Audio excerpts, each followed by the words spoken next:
on today's Living in Las Vegas? Well, in the words of the Reverend Ted Nugent, it's a free-for-all. The stakes are high and so am I. Hold on. I haven't been high since the 80s, man. I will say this, though. If you're ever in Modesto, California, and somebody offers you a hit for the road, just say no. Okay, what else? We've got real quick stories, live chat questions, listener email, and of course, have a drink on me. This is the Living in Las Vegas podcast where, Teddy, Poughkeepsie on the rock! Yeah, let's get started. That's what I'm talking about, baby. Guys. Living in Las Vegas starts now. Yes, it does. I can't wait. Modesto. I'm getting emails already from Modesto. Ladies and gentlemen, boys and girls, welcome from Las Vegas, Nevada. That groovy little podcast that gives you a true first-person look into what it's like to call Sin City your home. The Living in Las Vegas podcast. Yes, indeed. Ciao, baby. That'll leave a mark. You got me. And now your host, a man who clearly needs some kind of introduction, otherwise you wouldn't know who he was. Singer brother Scott. Mr. Scott Whitney.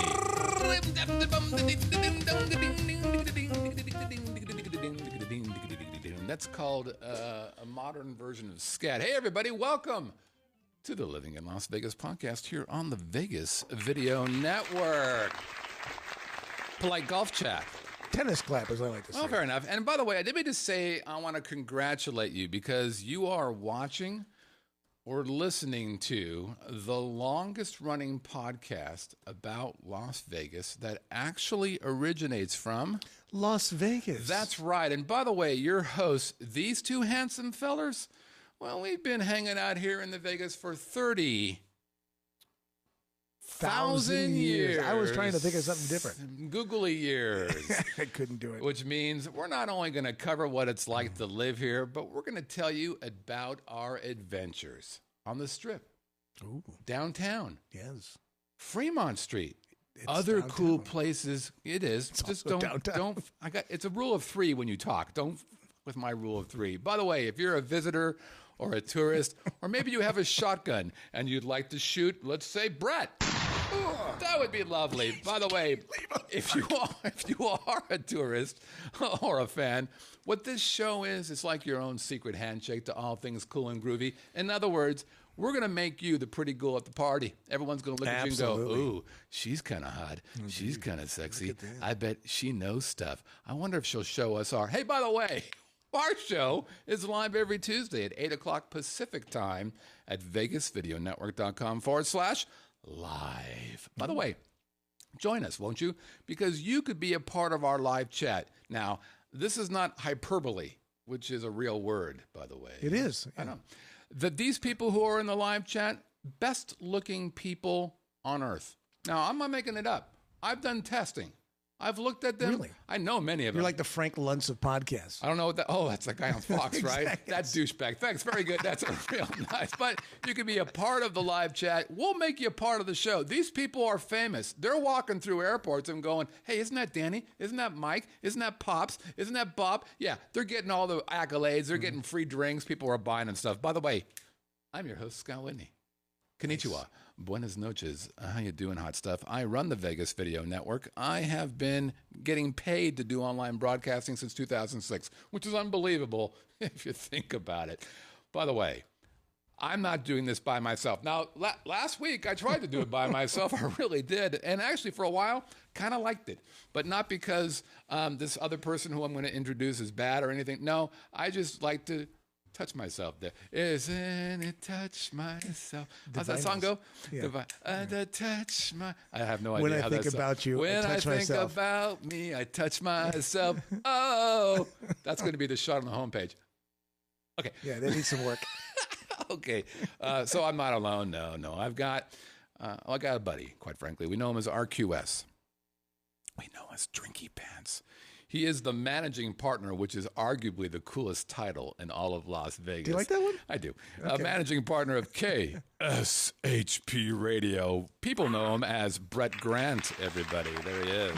Good to be here. Now, last week, I was late, but it was basically an emergency to get me here as quick as they did because it was a train wreck from the live chat I was monitoring on my phone. It's like, where the hell is Brett?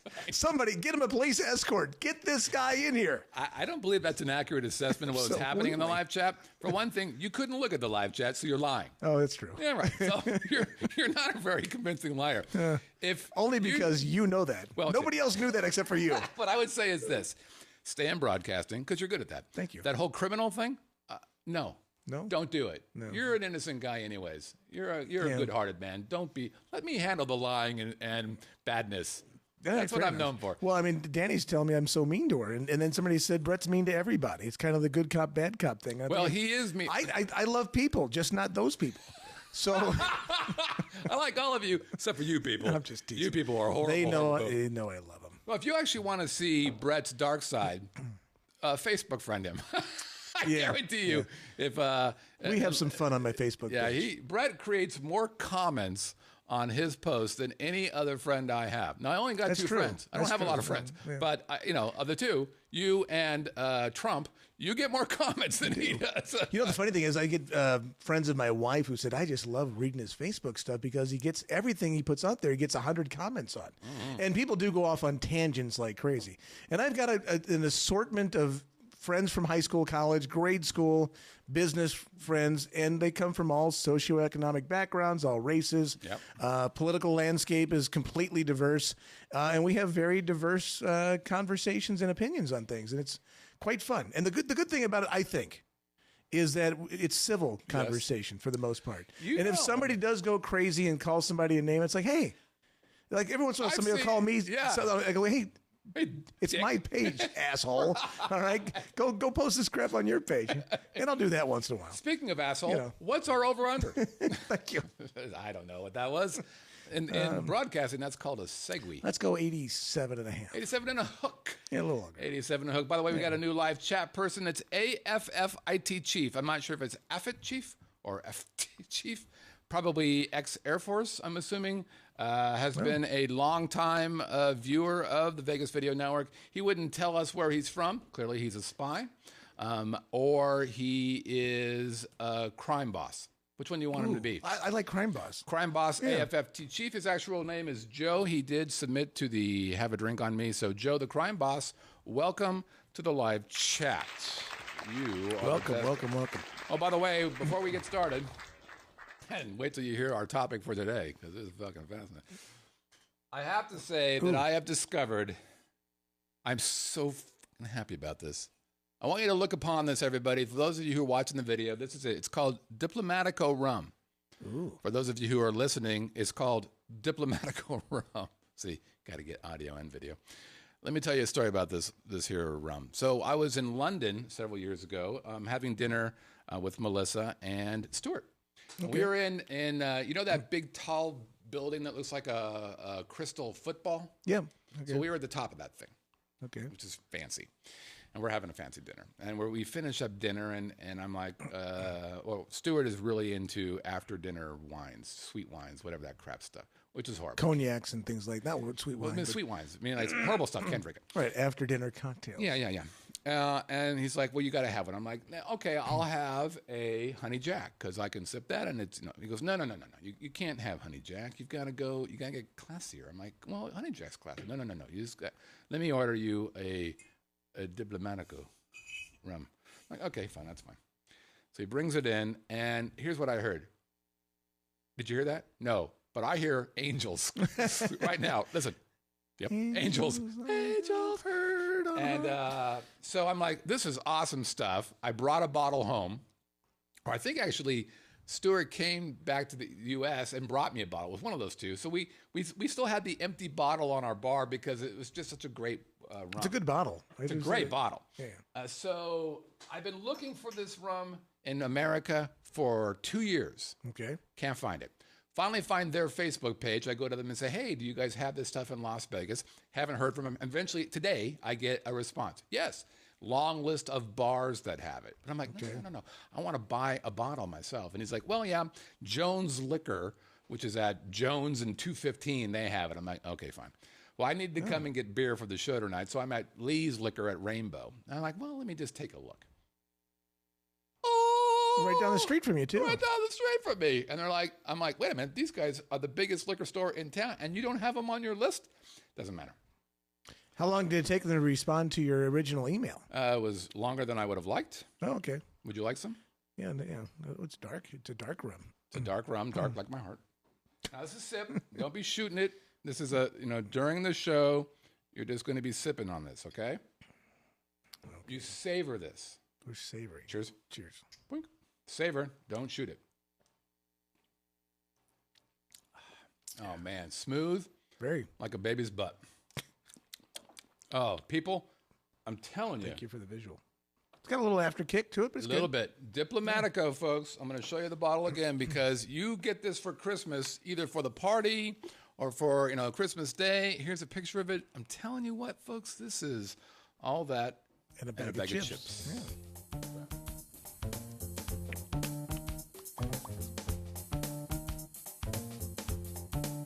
As we get started, can we say one cool thing? Absolutely. Happy Veterans Day to all those out there that have served our great nation. And you are one of those folks. I am. And I also want to say to our current military veterans, I have only one wish for you, that you will also be military members, I should say, that you will also all become veterans. So God bless, be safe, enjoy Thanksgiving wherever you might be around the world, and thank you nice sentiment for all that you do for our great country. And thank you, Mr. Scott. You're welcome. Because you were an Air Forceman. I was a sergeant in the Air Force. Sergeant. Yeah, I was electronic warfare. Those of you who watched previous shows, I said I was a spy. He's so full of that. I don't know what to believe. I wasn't. You were the now. Is it a platoon? Is it a battalion? What are you in? They're flights. Okay, were you like the flight drug dealer? No. You took care of. No, you fucking pain in my ass. No, I'm always flying. I'm in the Air Force. As a matter of fact, that in that opening video, I said I haven't been high since the 80s. That was in the Air Force. That was in the Air Force. There you go. Yeah, but then I stopped because I had a bad experience in Sergeant Modesto. Pot, I'm Scott. Sergeant Pot dealer. Yeah, no, I didn't deal. I just, smoked a couple of times. By the way, I will tell you that if you get the right kind of pot, Brubaker, the movie, it's hysterical. Oh, really? Oh, funniest thing you've ever seen. I like that movie, though. If you're high, the right kind of high, man, that's a pretty funny movie. That was in Biloxi, Mississippi, by the way. Okay, so what are we doing today? Well, this is, like I said, it's a free-for-all. Stakes are high, and so am I. We need to get caught up on a few things. Live chat stuff, listener email, some just random topics that we're doing. So we're going to just kind of see what kind of broadcasters we are. We're not going to have some pre-planned outline, super hard work thing that I do for hours and hours before the show. No, we're just going to talk about stuff. For instance, I'll give you an example. Remember Ted Nugent that I had in that video? Have you ever seen Ted Nugent? Not in person? No. I've seen him here. Last time, Las Vegas. Really? Where? Sunset Station. No kidding. About 2 years ago. Was he gambling? What was he doing? No, he was performing. Oh, he's performing. Oh, yeah. Okay. I didn't know. I'm just saying. I'm just walking Do you want to be performing at Sunset Station? Just Is that a walking good by thing? the Wheel of Fortune. Ted? Well, you see people at the gaming tables from time to time. At Sunset Station. Hey, Ted. My mom played blackjack 30 years ago with Harry Belafonte. Right, but I wouldn't expect and she sang the banana song to him. I wouldn't expect Ted Nugent to be playing blackjack at Sunset Station, walking by the Wheel of Fortune. Ted, why are you here? Well, I got to tell you, the last album didn't sell very well, so I can't really gamble at Bellagio. Yeah. Fair enough. Yeah. No, so he was performing. They had me in a stranglehold over there on the blackjack table. That's right. So he was playing outdoor concert, and it was fascinating. We were there, Melissa and I were there, and about halfway through the show, I looked at her and said, okay, over and under, what percentage of people in the audience are carrying a weapon right now? Or a walker. And I said the over-under is 40%. I bet 40% of the people probably are carrying a weapon right now. Maybe more than that. And a couple times I guess you'd find out. Everybody, give me your wallet. And he was doing, God bless his little racist heart. He was up there like screaming and yelling and doing some sort of, hardcore Republican. I'm a Republican. I'm like, hey, easy, champion. Pump the brakes a little bit. Just play Cat Scratch Fever. That's what I'm here for. Okay, Wang Dang, Sweet Poon Tang, but for the love of God, quit calling me weird names. Anyways, he was really a lot of fun to watch. Does he still sound good? Well, you know what he did? He had the guy who sang most of his big songs. I just lost his name. Something or other. He did all the songs, like Stranglehold. It wasn't Nugent who sang that. Oh, I didn't know that. Right. It's another guy. Hey, Ted, could you look that up, who the original singer was for Nugent? And that guy returned in that concert. Oh, wow. So they sounded great. Wow. That guy could still sing. Nugent can still play guitar. So it was, if you're a Nugent guy. How did he get the lead for his own thing without being the singer? We know Van Halen, but there was two. So he was in a band called, what's the song? Oh, he was in whatchamacallit. To the center of your mind. Derek, there you go. Derek St. Holmes is a singer. So he was huge in this other band. I forget the name of the band. He started. He was in the Amboy Dukes. That's right. Yeah. But after that, Damn Yankees. But that was after his own band. Right. He was in a psychedelic band that had one really monstrous song. Hearing Aid. Democracy. So Derek joins them. Amboy Dukes, but there's another one. Maybe it was Amboy Dukes. So he starts, doing all this stuff with Derek St. Holmes, and they're doing all these great songs. But the problem was Derek St. Holmes started to believe that he was kind of the shit. So Ted's like, you, out. And so he started singing his own stuff. They have very similar tenor in their voice. So it sounds very similar, although the Derek guy's a much better singer. All right. It was so cool to see. The journey to the center of your mind is the Amboy Dukes. Okay. Okay. Didn't realize he's been around since 1957 performing. 58. And he does not drink or smoke or anything like that. Since 1967, he averages about 300 shows a year. Wow. That's awesome. That's amazing. That's pretty cool. What do you think?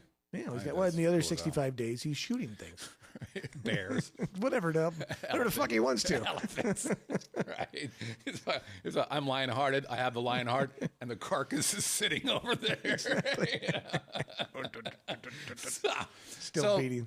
So we, what else is going on here? Well, have begun the interview process. We're looking for a studio apprentice at the Vegas Video Network / Vegas Video Co-op. Received well over 50 resumes. I wasn't sure if I talked about this last week, but about 25% of them simply couldn't follow simple directions. The number one direction was the email subject should say job offering, studio apprentice. 25% couldn't do it. Yeah, they're automatically disqualified. Easily. Don't care how good. So pop those guys out. I got one that somebody basically didn't say anything, no cover letter. It was a link in the email to a Google Doc. You ever use Google Doc? Yeah. You got to have a fucking password. Right. So I'm like, click, really? Delete. Like, come on, man. So of all these 50 people, 4 have made it through the first, or about ready to go for the first interview. I did the first one today, and good kid. Yeah. There's so much to do. It's really an interesting process doing the interview thing and trying to come up with questions that uncover the kinds of people that you want. Sure. You're looking for people that are quick on their feet, who can think for themselves. I'm looking for hunters, people who are kind of aggressive and who are smart. Like I always ask the question, tell me a little bit about my company and explain to me the research you did, which is a super important question. Now, if anybody who's going to be interviewing tomorrow is watching this show, I just gave you a fucking huge leg up. Yeah. Because that's an important question. Sure. And asked a couple other, actually, I just thought there might be somebody who's going to be interviewing tomorrow who is watching that, so I can't say anymore. But, do your homework, folks. This is important. Know who you're talking about. Have questions for the interviewer. I don't want you to say, when I say, do you have any questions for me? No. No, that didn't happen today, thank God. But I've had it happen. Oh yeah, before. then you're like, well, thanks for stopping by because I know you're not interested. Right. Because you don't give a shit about nothing. Right. You know, I mean, if somebody asks you about the pay and that kind of stuff, I usually say, personally, if somebody asks me about the pay, I said, we'll talk about that if you're asked back for a second interview. Right. Because I don't want to bring that up early, and if they bring it up, I pretty much disqualify them because I know they're looking for just a paycheck. I'm looking for somebody who wants to make a career out of stuff. Like this guy asked a reasonable question. He said, "So I know this is a part-time job, but you know, in the posting it said it could lead to a full-time. Is that right?" And I'm like, "No, I'm a fucking liar." No, that's not what I said. I said, "Yeah, it absolutely can be, but here's what's going to happen. Here's what has to happen for this work. You know, the reason why I'm bringing somebody on is because right now I'm doing everything. So if I don't do everything, that means I can focus my attention on building more of the business because I'm running out of runway. I can only do so much. Of course. So I want you to, you know, be able to Me, do all I got the hired. crap. Thank you. I got a job. Congratulations. Thank you. What am I getting paid? I didn't. Shit. Hopefully, it's more often than I get paid for this show. You get paid in a couple days, you fucking bitch. Oh, I could use the money. You're such a Man, baby. I could use the money. God.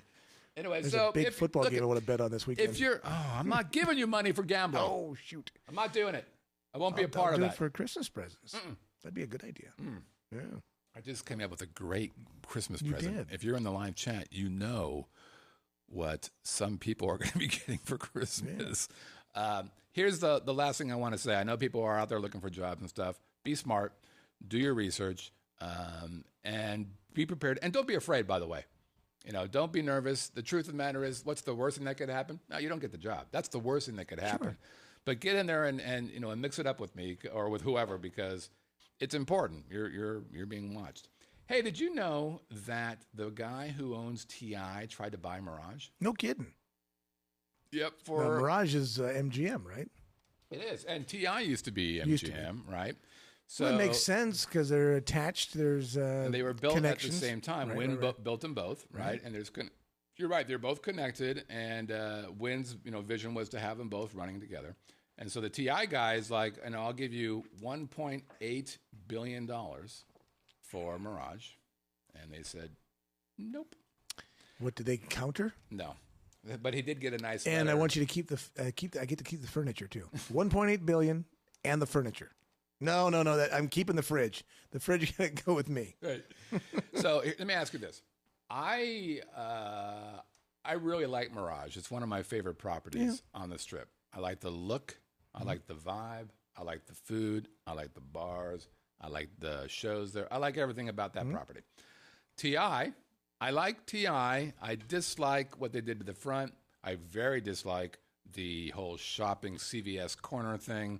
I'm not a fan of the senior frogs in the front thing, but I used to really like TI, but it's still a nice property. Right.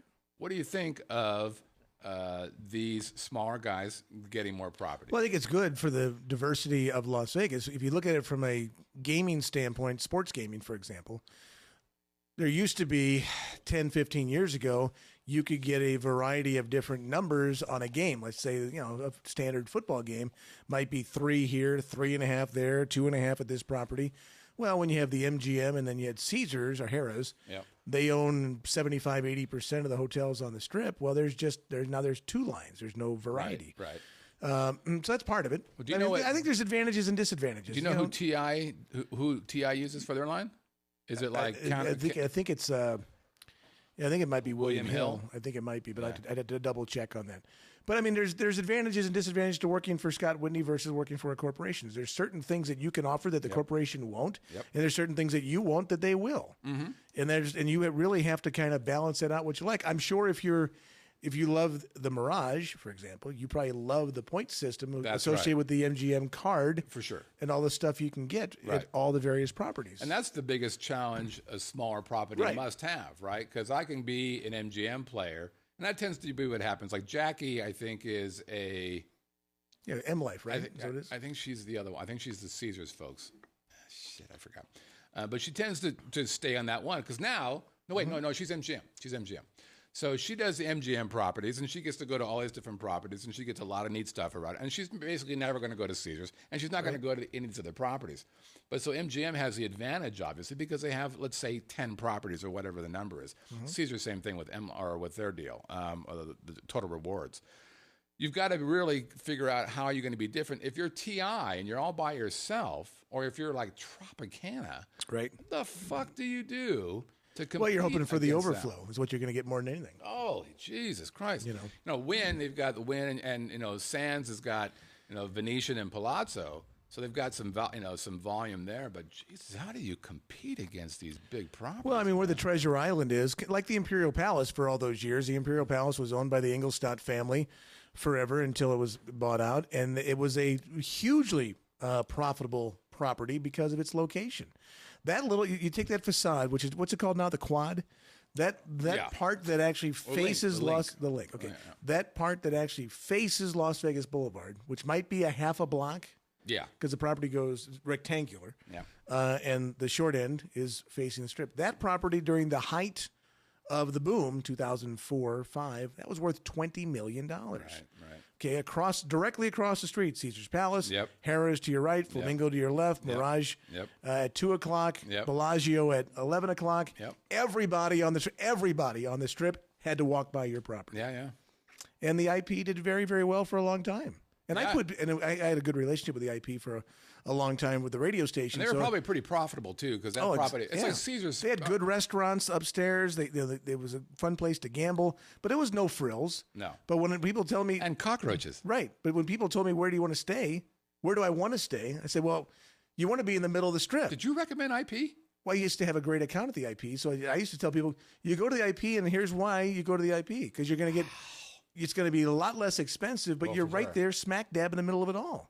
And you can go to Mirage and Caesars and Bellagio. Have you been in a room in IP? Oh, yeah. I used to put my parents there for years. Really? Absolutely. With the mirror on the ceiling stuff and the King Suite. My mom would go, that's rather interesting, Brett. I like that room you put me in. From Mom? Oh, yeah, all the time. Hello, Brett. Brett, this is your mom. I used to put it in the quaint. Kind of wish you had got us a different room. Yeah. I've seen that before. Not a fan. It's true. It's true. That was the King Suites. But my wife and I used to go to dinner there all the time. Was it called Embers? Was a great restaurant. Very good. A good restaurant. Yeah, I loved it.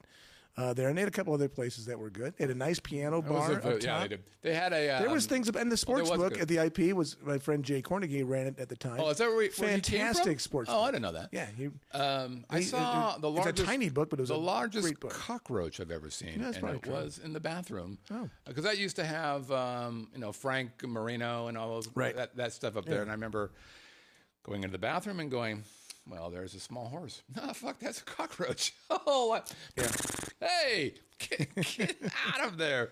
Okay, next up.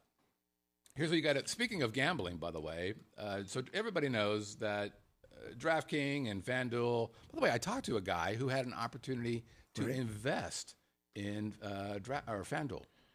Well, I bet you he's glad he hasn't now because it's going to be gone soon. He said that. He's like, oh, man. So here it is. So for a while, it was the biggest thing in the world. They're putting out they're paying $75 million a week, I think they advertise, which is a stunning amount of number. Do you have any idea, by the way, what their margins are on that? Well, I think their hold is pretty good. It's probably 25-30% hold percentage. Are you shitting me? No, it's pretty high.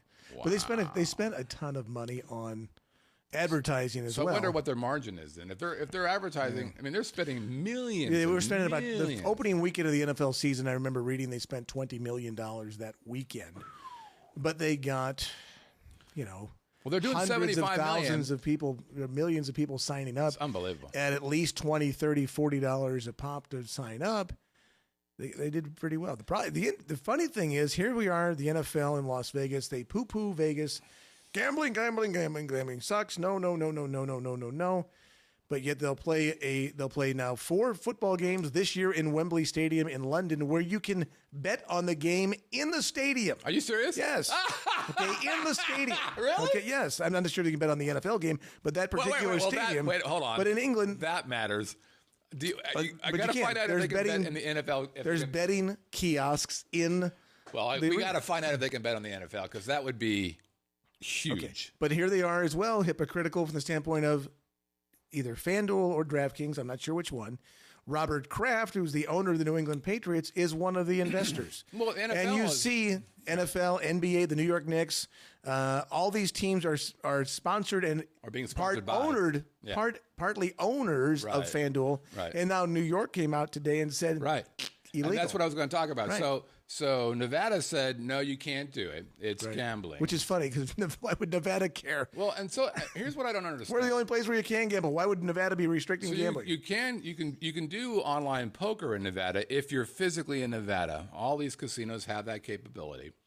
And so I'm a little confused by what they're saying. So initially, I thought it was because they said it was a game of chance. That's what it is, actually. Right. So the law is you can't do game of chances online. That's the law. And and that's why online poker works here, because it's not chance. It's supposed to be skill based. But it should be. They're both skill based. And that was both of them are. That's my point.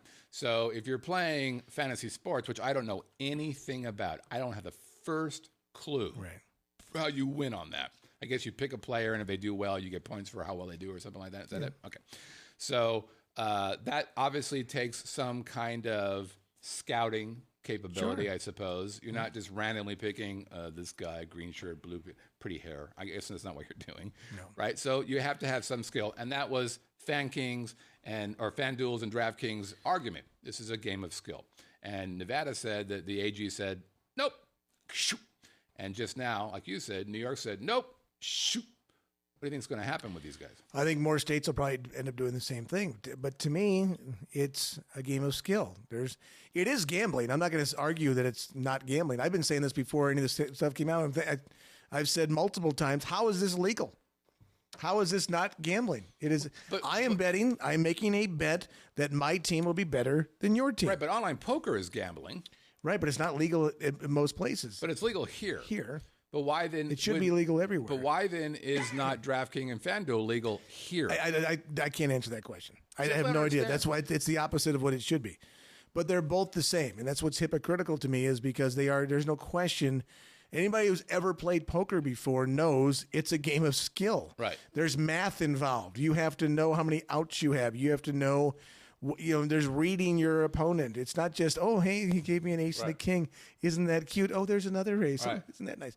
No, there's great skill involved in playing poker. In fact, you can't the read. final table of the World Series of Poker is finishing up tonight. That's right, but you can't read your opponent if you're doing online gambling.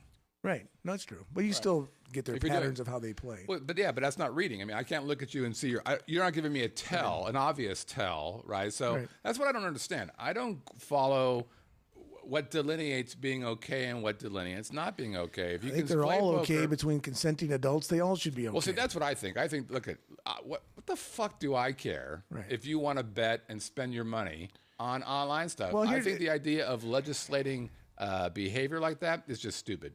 There's all kinds of stupid things that we do as a country. If you take, for example, my sons are going through the process of applying to colleges. They're seniors in high school and they're applying. Now, if you apply to whatever, let's say the University of Nevada, Las Vegas, and UNLV says, okay, hey, Brett, you're in. Okay.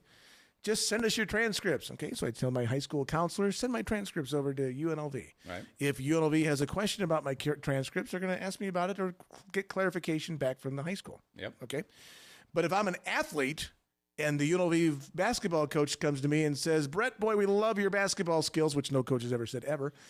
Come on over and play basketball on a scholarship at UNLV. Now that athlete has to not only send their transcripts, they have to go through what's called the NCAA clearinghouse, where the NCAA now has to clear you of all your courses that you took in high school to make sure they're all valid. What does this have to do with what we're talking about? No, I'm just saying there's all kinds of stupid things that we're talking about that just don't make any sense. So a regular student, if UNLV, my point is, UNLV says, you know what, I'm going to take a chance on Scott Whitney to be a student here. Now, if Scott bombs out in class, guess what? He's going to be expelled and they'll say, no thanks, don't come back. Ouch.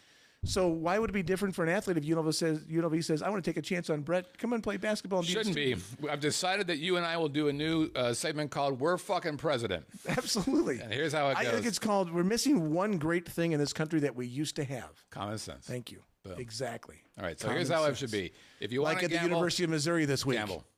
Gamble if you want to gamble. I don't even know what happened there. Nobody does. That's the problem. The funny thing is, last week on the show, I'm wearing a Mizzou sweatshirt. I love the University of Missouri. I have hundreds of friends that went there, and I have friends who send their children there. My kids applied there. My nephew was a student there last year. Right. So I know a lot about Mizzou. Yeah. It's just I don't have the first clue. the biggest thing is the president of the university wasn't being a president. No, so I would love He to was debate being you a on this, douche. but I don't know enough about it to even No, it's get whole at thing's it. crazy. All right. So anyway, so here's what we've decided. President Scott and President Brent say this. If you want to gamble, Just call me Brent. Brent. Did I say Brent? I said Brent. Did I say Brent? I don't know. You've got no more diplomatico for you. You're abusing the privilege. So look here, DraftKing, FanDuel. You guys give us a call. Here's what I'm going to tell you right now. You go ahead and sponsor the Living in Las Vegas podcast. We know people. Yeah, we'll give you some ads. I know Robin Leach. I'm yelling and I don't know why. That's got to be worth something. No, it's not working. Speaking of Robin, true or false? Ready? Oh, Fountainbleu is coming back. Yes or no? I'll say true. Why? Not? Why not? I don't know. The economy's better. That's why. The rumor is, according to Robin Leach, and I don't know if Robin Is he knows. a good source? Yeah, I don't know. Is he sober enough to give you a valid reason? You know what? Here's the thing about Robin. God bless I met him his- once. Have you? Yeah. Oh, so every time I see him, it's like he and I are colleagues. You know what's so fucked up and weird about this? Your colleagues. Well, no, we're not colleagues, actually. Kind of, I guess. No, it's this. If I walk into a room with Robin Leach, he recognizes me. Really? And no, he knows me. And I know him, obviously. And here's why this is weird. I remember, lifestyles of the rich and famous. And I remember I was a kid. Sure. And look at the big fucking boat. I'm like, well, this is kind of a fun show. Yeah, I used to and watch he it too. made a fuckload of money. I mean, apparently he crushed it with that, right? And now I bump into that guy. He knows me. That's kind of crazy. That's kind of cool. And what's also funny about it is every time he sees me, he's like, I don't think this Vegas video network thing is going to work out for you. I'm like, I'm making money. And For over a decade now, He tried Robin. to do his own thing and he couldn't do it, or it didn't work out for him. And I'm like, I'm doing okay, Robin. He actually referred somebody to me a couple of weeks ago. I'm like, well, I guess he kind of likes me. I don't know. Anyway, so Robin Leach says Fountainbleu is coming back. People are wanting to bring it back, and I'm like, great. You know what that's going to cost? They're already $1 million into it, $1.2 billion into it. Everybody wants it to work, but here's what I don't understand. They're already tearing it apart. They've taken stuff out, not just furniture. I mean, like metal. Windows. Things that are important for the overall structure. So they're going to build all that stuff back, put all the furniture back. And, God bless it, because it is. I used to drive by that thing for 3 years when I was going to my old studio, and I'm like, well, that's fucking awesome. I used to say it's a fucking crazy ass glare. Somebody knock out and shoot out the windows, will you? It's a horrible situation. But, God bless them. I hope they bring it back. I don't know who's who owns it. I do. Carl Icahn owns it. No. But I don't know who's going to. I mean, he's not going to do it. He's a raider. He's going to flip it. He bought it for like $152 million. Right. So he'll do okay. But it feels kind of weird. True or false? Ready? Oh, yeah. Caesars is going to build an arena behind Bally's in Paris over on Koval. Well, they talked about that. That was going to be I think the Anschutz group, the people that built the Staples Center. But I'm going to say I don't think it's true any longer, so I'm going to say false. It just became a rumor by Robin Leach. Oh, Who says so? Clearly, that Robin. that was a couple of years ago. And it just came back if up not again. more. And let me just say this about that: how many large arena-like properties are going to be in Las Vegas after the New York, whatever they're calling that thing with no parking that I'm never going? I'm calling it the kettle. It's going to be a big old copper It kettle. does look like a. You know what? I'm going to call it the Moscow Mule I'm calling it the kettle because it looks like a Moscow Mule. There you go. Right. Oh, I like that. They should put a big giant handle on it. Then I'll go. There you go. That's all it takes. After Bad that, news is the NHL says they're not making a decision on an expansion team right now, and they're not in a hurry to do so. So I'm not sure what that means. I wonder if. but I thought it was going to season happen in ticket deposit back. 2017. The team would start potentially in 18. Because you were one of the guys who got I was involved like one with of that. the first guys. So what happens? I get my money back, I guess. Well, when do they say we made a mistake? Here's your money back. When the NHL says we're not giving you a team. What do you think is going to happen? I think we'll know more by February. Two questions. A, do you think eventually, within the next 20 years, don't give me any more color than that. In the next 20 years, will the NHL be in Las Vegas? Will they still be here, or will they have ever been here? Wow, what a great response. Well, 20 years is a long time from now. Let me allow me to speak to the hostile witness. I'm going to approach him as a hostile witness. You think I'm hostile? Where do you see me tonight? Right. Okay. Answer it this way. The NHL will have been here, may or may not still be here, within 20 years. Yes. Okay. Over and under, they will first arrive here over under 5 years. I'm going to say under, because I think it is going to happen. You have a guy who's willing to spend $500 million. You have an arena that's going to be ready, that is NHL suitable. It's going to be a beautiful building. Yep. They've proven the support is there. They have 13,500 season ticket deposits, which is a ton. But let me ask you about that. Do you think that actually proves support, or proves there's a small group of people? Because that's not a huge number. Well, it is from an NHL standpoint, and that does not really involve much in the way of corporate support. Those are pretty much individual people that have bought the tickets. Yeah. Now, they did eventually. The first 10,000 were me's, and then the last 3,500 has been corporately, and that's before they even sold it into ticket brokers or out of state or anything else. Here's the thing to me. We're in November. Let's say you're in Chicago. And guess what? January is coming around, and it is 12 below zero in Chicago. No. And you're already going to make a trip to Las Vegas because that's what you do, right? Yes. It's cold. Let's go to Vegas. Yeah. Well, guess what? Hey, the Blackhawks are going to be there on January 19th. No, you might go to We're coming to Vegas for that long weekend and see the Blackhawks. Interesting. I'm from Philly. I'm going to come see the Flyers. I'm from Buffalo. I'm Canadian. I'm from New York. No.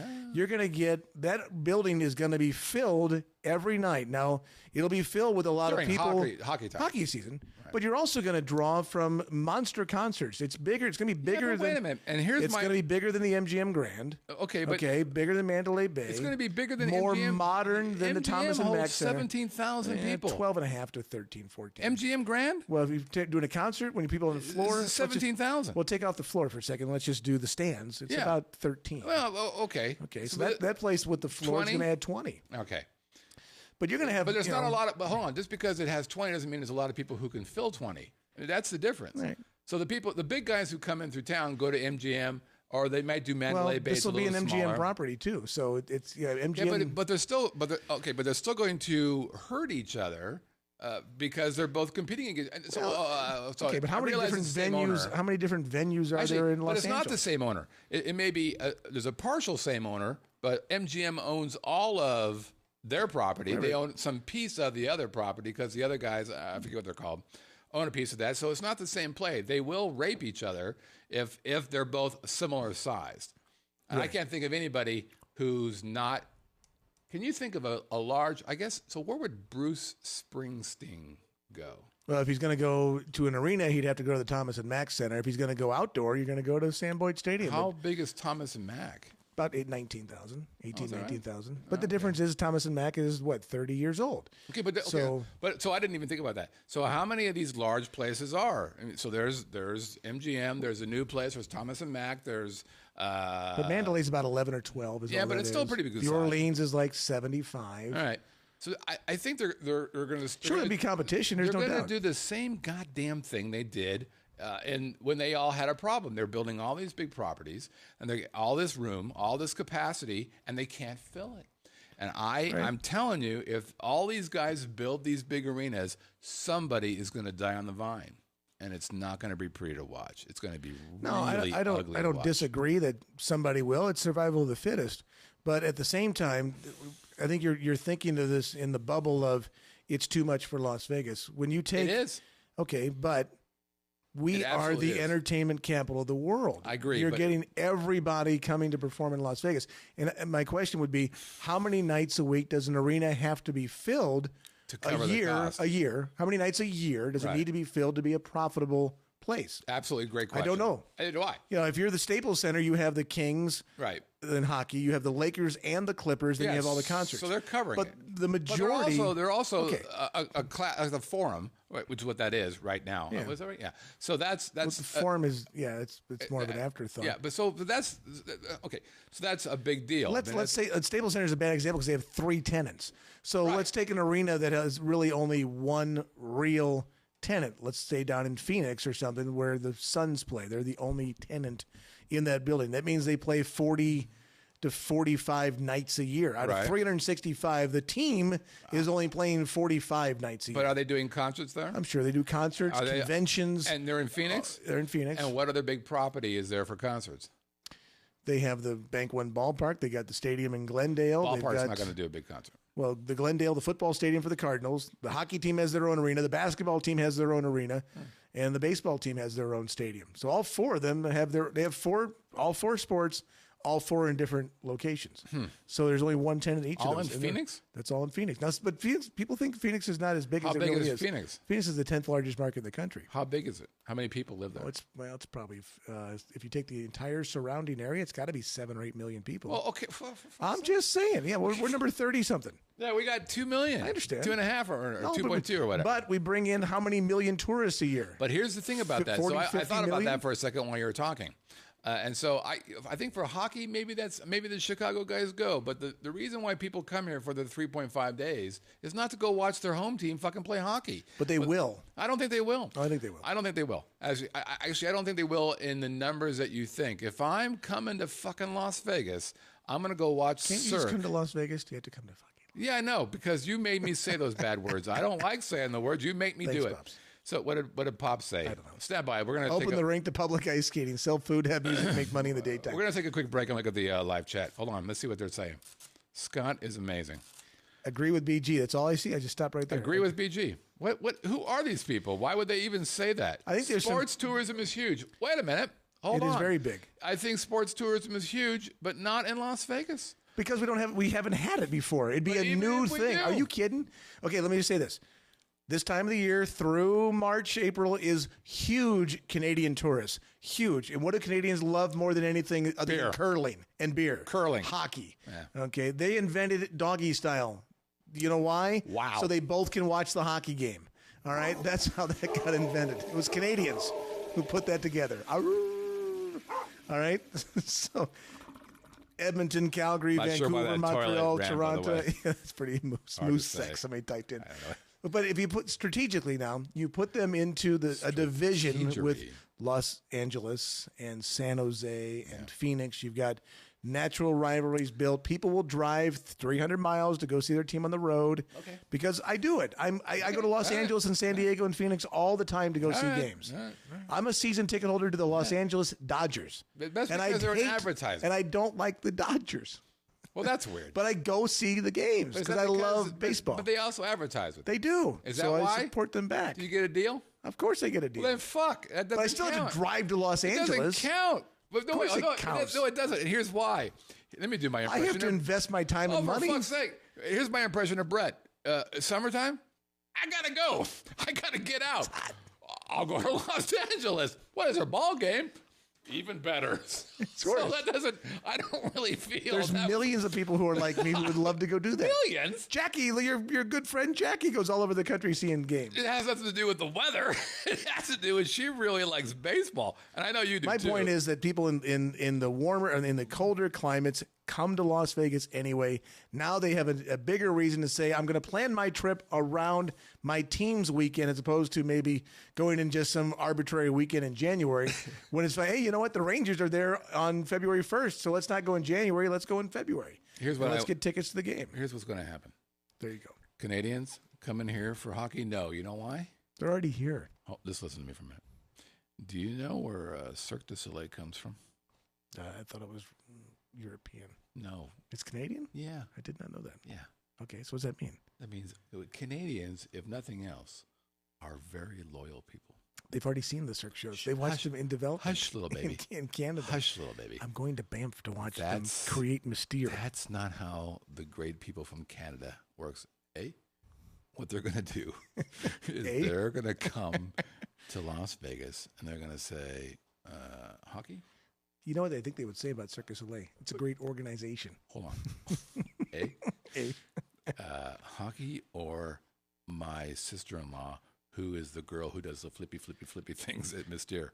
Fuck, I got to go. By the way, congratulations to a friend of mine. His daughter is in the cast of Love. Oh. And she was dancing on Dancing with the Stars the other night. Yeah. Really? Dressed as, she's part of Love. A flower. No, they had a different kind of costume on. I forget exactly what it was. Can you give me a deal for Love? I don't know if I could or not. Good talk. Okay, I could try. Hey, finally, and by the way, the greatest hotel ever in Las Vegas, the SLS. I'm sorry. That was kidding. Psych. You know what? They're going to be the SLSW or the WSLS.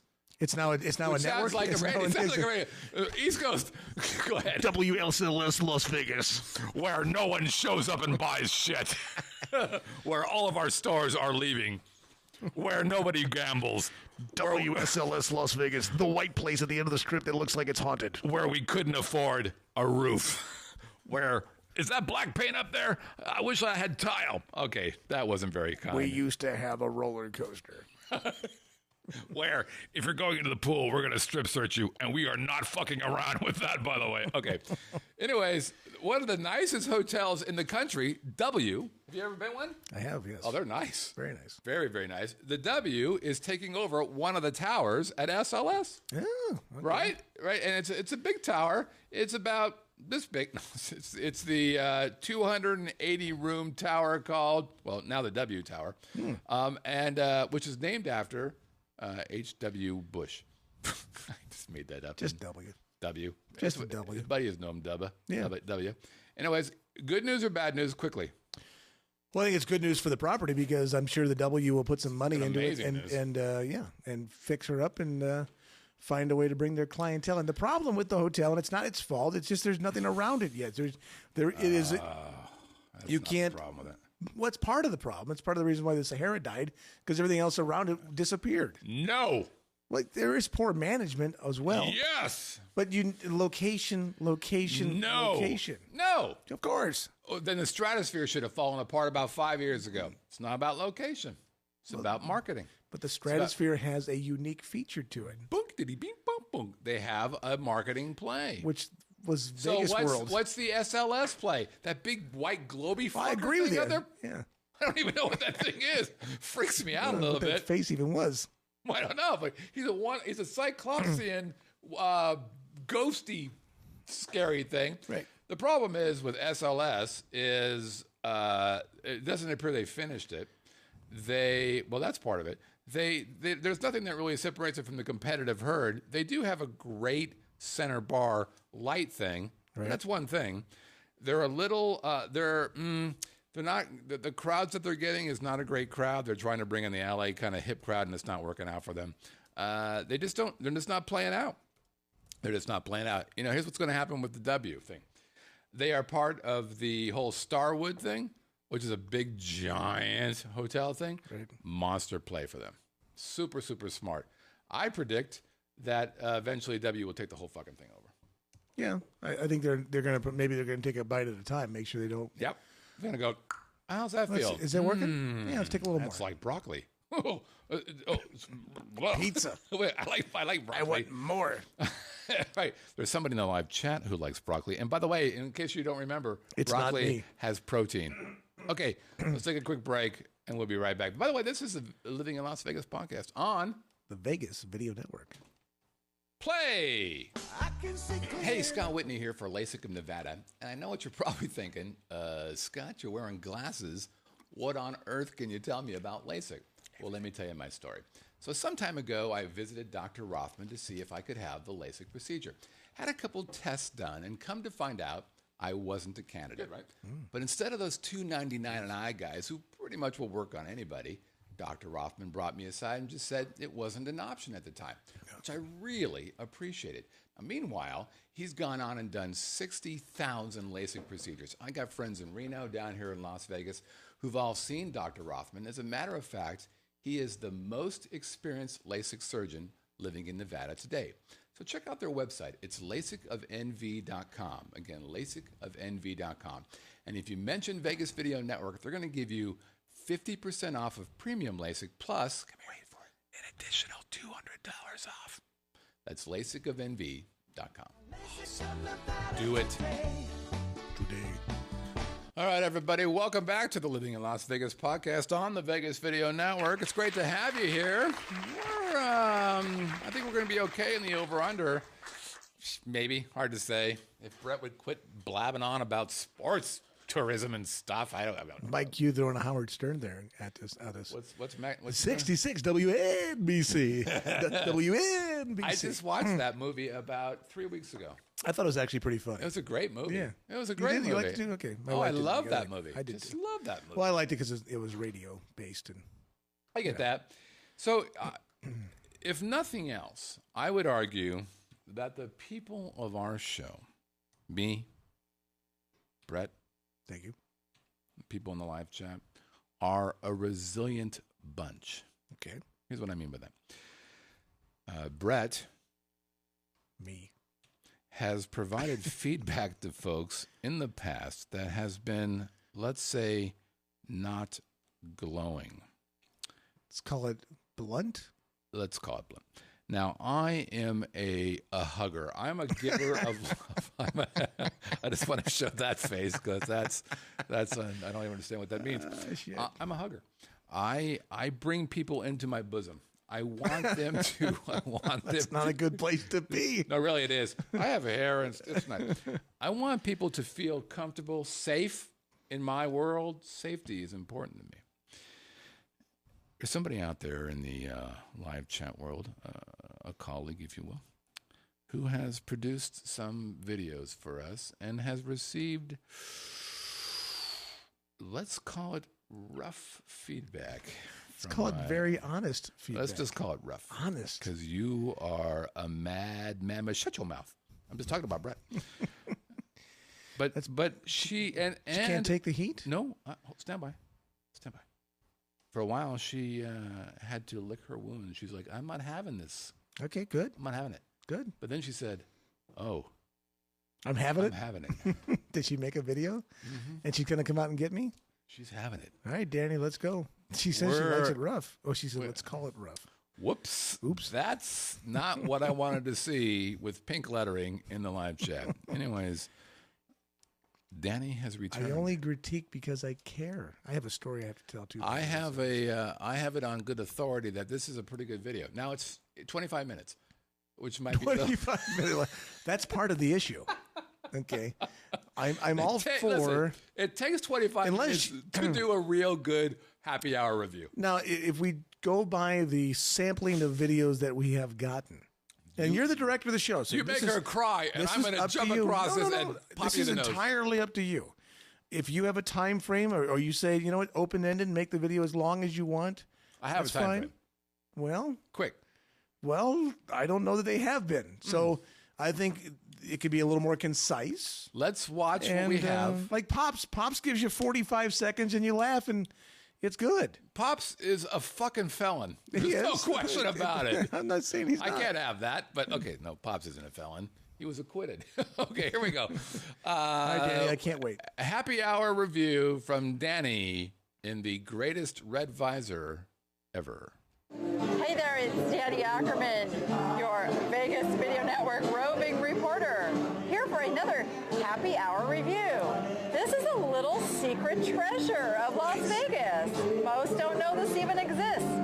Thursday nights only from 4 to 8 p.m. at the Springs Reserves. There's a place called the Divine Cafe, and they have a full bar with some special... Hold on, I'm just going to stop this for a second. I'm not going to change the shot, but I just want you to know, Danny, Brett gave you a thumbs up. Okay, let's continue on. By the way, how about some fucking lighting? Okay, here we go. Moving on. Drinks. I have got me a Jamaican margarita, which is like really good.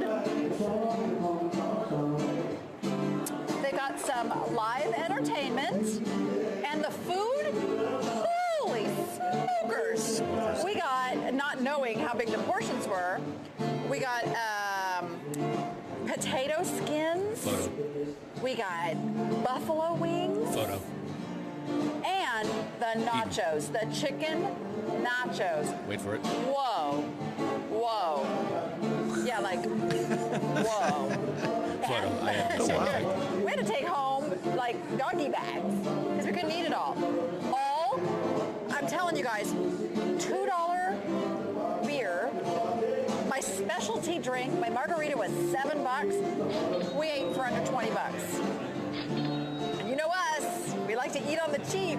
So this was an outstanding happy hour with a great feel, awesome view, really good view out here. And the employees are happy and friendly and attentive. Come here. It is the Divine Cafe at the Springs Reserve on Thursday nights, 4 to 8. This is your Vegas Video Network reporter, Danny Ackerman, signing off for now.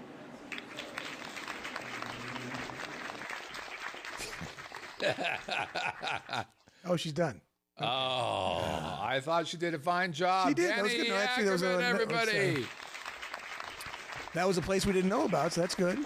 Are they a new sponsor, Danny? Here's what I don't like about it. Apparently, this thing is only Springs Preserve is a pretty cool place. Only it's on Thursdays. That's the night I spend late hours putting out shows, so I can't go to this happy hour. Oh. So, Danny, you're fired.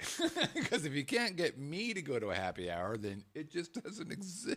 They don't really. All right, point, yeah. Time for our chat potpourri, where we let the live chat ask us questions. Nice. We fear nothing. You skipped my little thing. Oh, sorry. Right but before that, what? I added an RQS. Yeah, why? Oh, you're right. You stole my RQS. Okay. Go ahead and do your radio. Well, on Sunday afternoon, we had, I was leaving the house and everybody's home. And I put the dog in the backyard.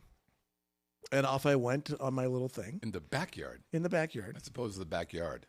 The backyard. Yeah, you sound like a Canadian. I put the dog in the backyard. It's yard. Whatever, behind the house. Yeah, good Lord. Bastard. And then I get a text like 20 minutes later from my wife saying the dog was in the front yard. Front yard? I go, how did she get in the front yard? Good question. And I'm thinking to myself, oh, it's my fault. I didn't close the gate in the morning because I took her for a walk and we were playing in the street and I must not have closed the gate. My fault. So then the next morning, okay, somebody rings the doorbell and I put the dog in the backyard. Right. And I have a guy coming into the house. He's doing some work in our kitchen. And we're talking for about 5-10 minutes in our kitchen. He goes, I'm going to go out to the car and go get some stuff. And I said, I'm going to go to the backyard and grab the dog and lock her up so she doesn't bother you. And he opened the front door and there's radio. Hey. In the front door. How'd that happen? Hey, it's about time you open the fucking door. I've been sitting here for like 10 minutes. Can I ask you a quick question? I'm like, how did you get there? Can I ask you a question about that? The first time you heard radio say fucking, were you freaked out at all? A little bit. Okay, just want to make sure that you weren't having a seizure. I had a great picture of her when she was thinking I was dinner the other night. She was about ready to devour me. I had to show you. Just let me ask you two questions. Are you worried that you heard him say? She was like coming. She was coming for me. And two, are you worried that the dog wants to eat you? These are two questions that if I were you, I'd ask yourself. Yeah, it bothers me that I hear my dog speaking English and swearing, and two, it scares me that the dog wants to eat me. Yeah. No? No. No concern? A little bit. Today she ate a bedspread. Well, while she was in her cage, she managed to get her teeth onto a bedspread that was at least a foot away from her cage. Well, that's not I have no idea how she got it. I've got pictures of it. I've got proof. Well, I haven't seen the evidence yet. But my wife goes, that was a $200 bedspread. Does she have an opposable thumb? Does she have a tool in there? She must have got a nail stuck in there, and suddenly the thing got to her mouth, and then she dragged about. Okay, so she was able to drag like 5 feet of it into her cage with her. You realize, of course, that you're insane. No, she's got apparently a long reach. She could be in the NBA. She's got a big reach. Your garden shack. Exactly. Okay. Now we're going to get to the chat potpourri questions, where the live chat people ask us anything they want. You know what's really cool about this? We fear nothing. Any question you can ask. No subject is off topic. Well, we do actually fear it, and there's a good chance we'll skip your question if we don't like it. But here we go. Number one question from Mike Q. He wants to know, are there any regrets on moving to Las Vegas? Brett? Not moving to Las Vegas. The fact that I'm still here, yes. But I was on the 3 to 5 year plan. Right. That was 19 years ago. So you suck at planning. We suck at planning. Things changed. I mean, circumstances changed. Why would you regret that? You're still I was only teasing. So you're just being kind of a little bit of a bitch.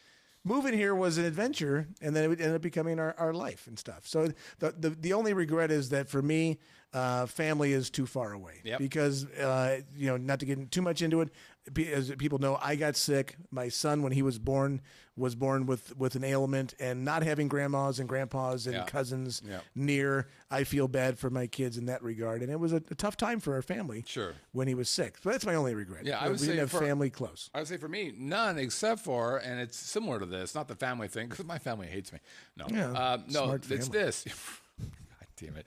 Where besides I'm looking for a studio apprentice, I'm looking for a friendly, easy to get along with co-host. Okay, so look, here's what it is. Melissa had some very, very close friends in California, and she hasn't found that level of close friends here. So sometimes she talks about, I don't have the same kind of friends. She has, and we've gotten a little bit better about that, but for a long time we just didn't have that. Right. And that I feel bad about. But I don't regret coming here. There was no downside on pretty much everything other than that little piece.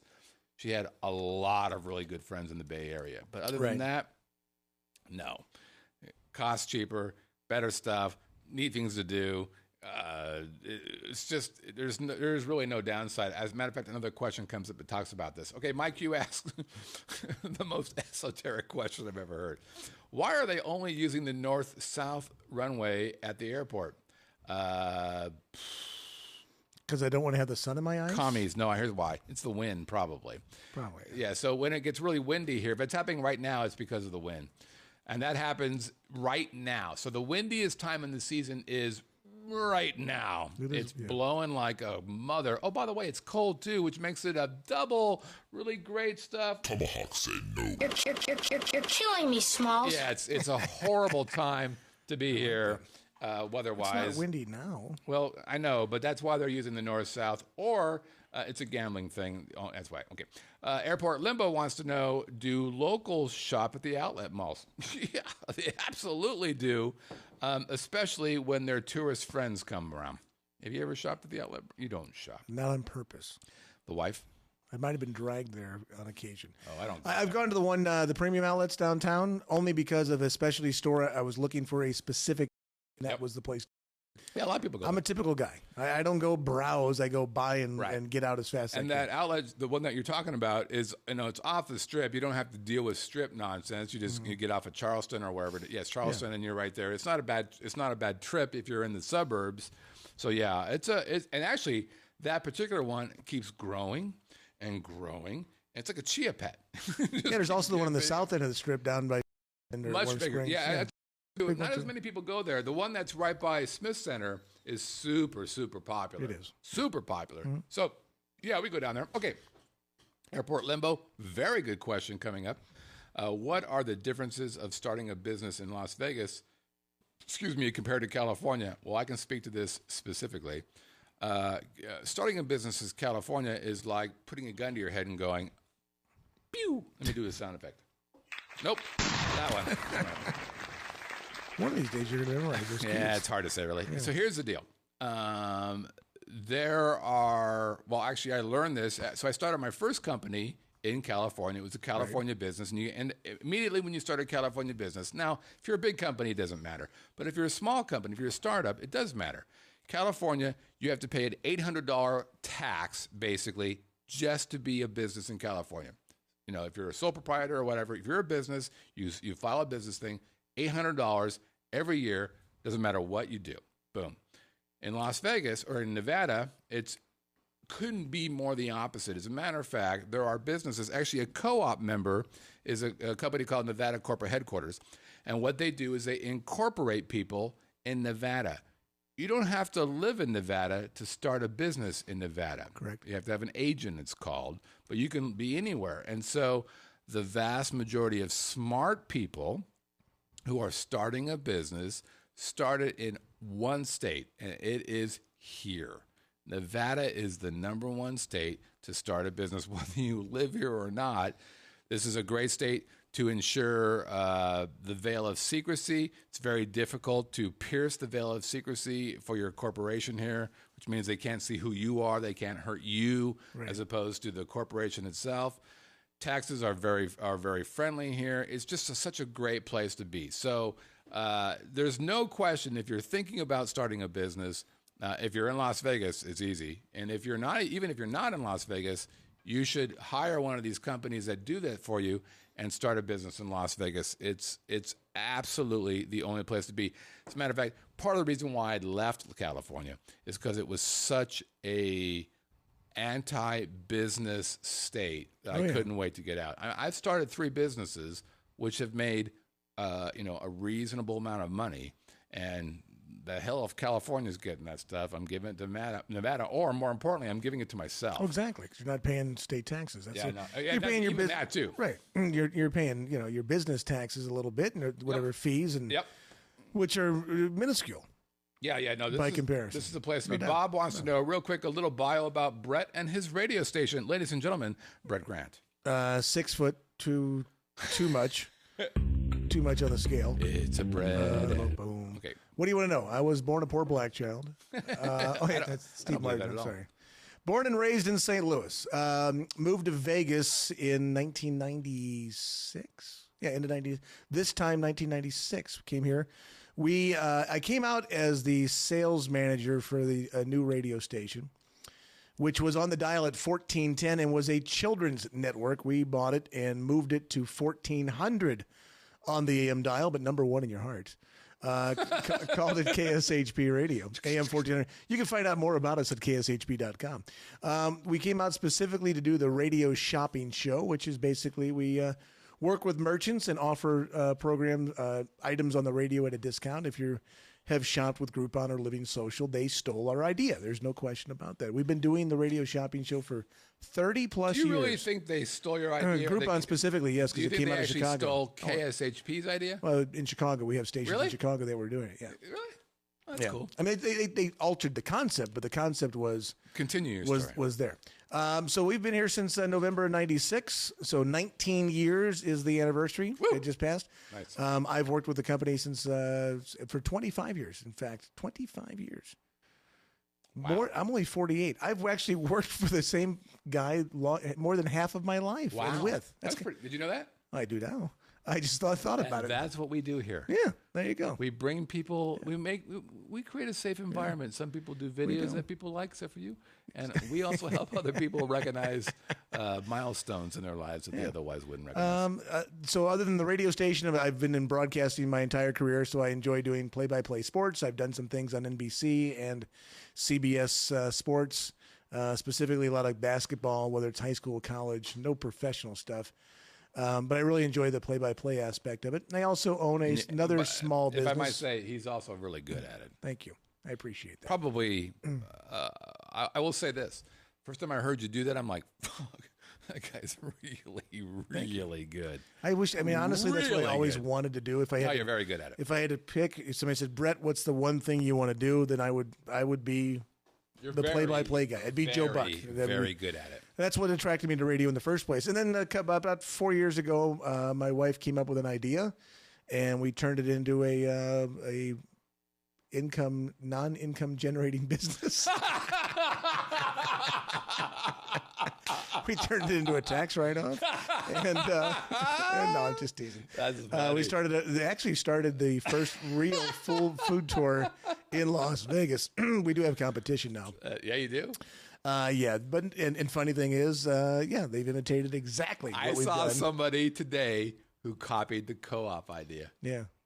Imitation's highest form of flattery. It's not really. Buddy. It's not illegal. So it's just. It's go and do it. It's what it is. It's cheesy. It's lazy. Well, that's true. It's lazy. Yeah, no, I saw. But that's the Walking Gourmet, by the way. Our food tour. We do tours at Mandalay Bay on Thursdays, and at the Palazzo Venetian on Fridays and Saturdays. And I'm probably going to expand to Sunday as well. There it is. Oh, thank you. Talk with me.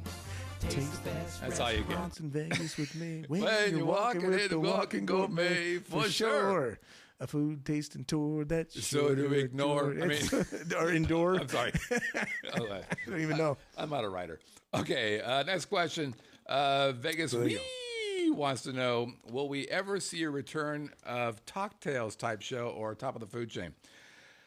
I don't know. So here's what's going to happen. The way Vegas Video Network started is we started that off for a variety of reasons, but I was paying for all those shows. At one time, we had 14 shows a week going on, and I was covering the cost of all those.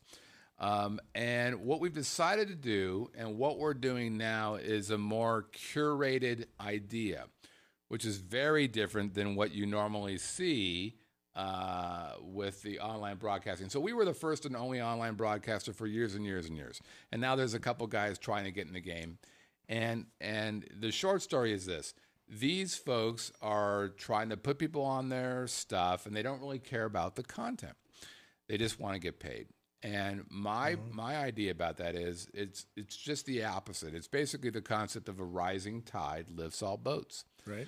So if you are on a network and the shows around you are shit, then guess what?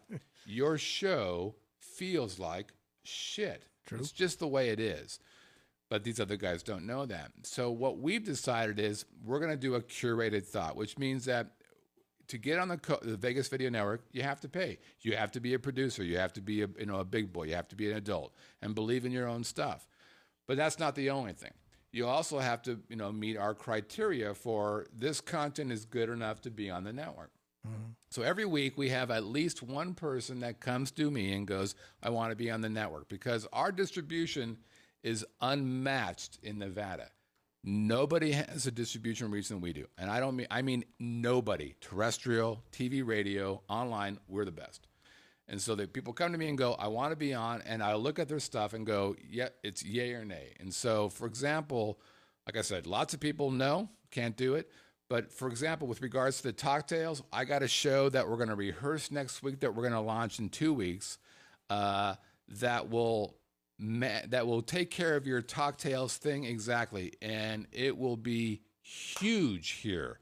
The guy who's doing it is a killer here in Las Vegas, a great business guy, and he's got his hands right on the pulse of all the entertainment guys here in Las Vegas. I cannot wait to this show.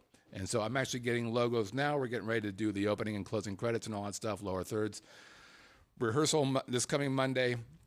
We were hoping to launch this coming Monday, but we have to push it back a week. So we'll do our first one the week of Thanksgiving. It's going to be awesome. And this guy is just a terrific fella. And so good. With regards to Top of the Food Chain, I don't know. We've had a couple people. Actually, we have somebody in the co-op right now who's a chef who wants to also be on the network. I'm not sure where that is in time frame wise, but I'm open to it. But they've got to have some skin in the game. They've got to be able to invest in their own stuff, besides having me do all the work to put that stuff out there. All right. Next question is, Danny wants to know, what's the last book you read? I will tell you that for me. Do you know? Go ahead. I got two. Okay. First one, every so often, every quarter or so, I'll read The Four Agreements, which is by some guru kind of guy. It's a great book if you just want to live a non-stressed life. And by the way, I used to be a pretty stressed out guy. The Four Agreements helped me with that. And then also, right now I'm reading Sheldon Siegel's Special Circumstance, which is a legal thriller kind of book, and I love legal thriller kind of stuff. Oh. You? Well, I gotta find the name of it. I had two people who recently brought me books. One is a motivational book, which I helped him record the audio version of it. He came in and did it, and I did some voice work for him on it. I'm trying to remember the darn name of the book. It is, hang on, just give me 1 second here on the Facebook, and I'll tell you exactly what. I'm also reading a series of books by. It's a Jackie recommended this. It's called Happily Achieving. I'm okay. Happily Achieving is one, but I got to be honest with you. I am not a book reader. I read a lot every day, but I just do it in articles of things, whether it's politics, religion, things that interest me, or whatever. if you gave me a novel to have to read, it honestly, I swear to God, it just puts me to sleep. See, I love that. I can't do. My wife loves reading books, and she'll sit down with but she doesn't like a Kindle. She likes the book. I want the book. I want the hard copy, hardcover book. I mean, I have books that I've read. I'm not going to say that I'm sitting there going, I don't read any books. I probably read the equivalent of 100 to 150 pages of a book a night. I just do it all on my laptop of a computer, bouncing from article to article, reading about stuff that interests me, whether it's sports or politics or current events or whatever's going on. So that's what I do. Last one. Ken wants to know, what do you do for Thanksgiving in Las Vegas? And I would say this. I watch football on my couch, and while my wife goes, "Are you not looking at me over here doing all the cooking?" No, it's third down. I'm not watching the thing. Love you, honey. Honey, no, I'm not. We actually leave. I'm not. You leave? I'm going to the Effingham. Oh, that's you go out of town. You go see family. And you know what? And when I go to see family, you know what it makes me want to do? Come back to Las Vegas. Nope. Have a drink on me. Have a drink on me. Yeah.